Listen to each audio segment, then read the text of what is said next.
C'est officiel, le gouvernement canadien reconnaît que les polluants éternels sont toxiques et il va de l'avant pour les réglementer. Les PFAS, ou substances poly et non, j'ai tout mélangé. Je suis qui? Substances per- et polyfluoroalkyliques, c'est des molécules extra-résistantes qui se dégradent mal. Elles se retrouvent dans une foule de produits du quotidien et contaminent nos maisons, notre nourriture, l'eau et les écosystèmes.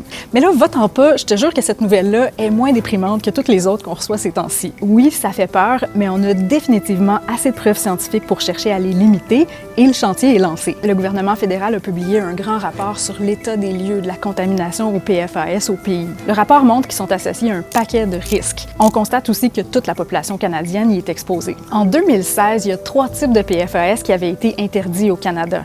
Maintenant, ce qu'on tente de faire, c'est de cibler tous les PFAS ensemble dans une seule catégorie. Il s'agit d'un geste sans précédent dans l'histoire puisque nous nous attaquons non pas à une seule substance chimique, mais à toute la classe des PFAS. L'approche canadienne, c'est une des seules dans le genre au monde, mais elle n'est pas parfaite. Les pesticides qui contiennent souvent des polluants éternels ont été exclus de la démarche. Il y a aussi un type de PFAS qui est exclu, les fluoropolymères, comme le téflon.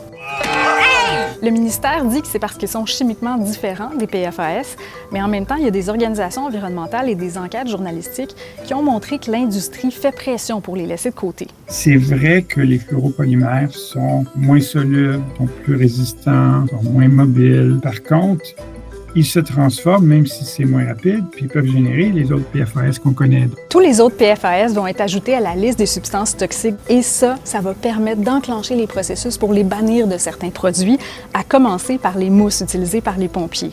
Mais pour ce qui est des produits qu'on utilise tous les jours, il va falloir être patient. Pour ça, il y a seulement des consultations qui sont prévues pour 2027.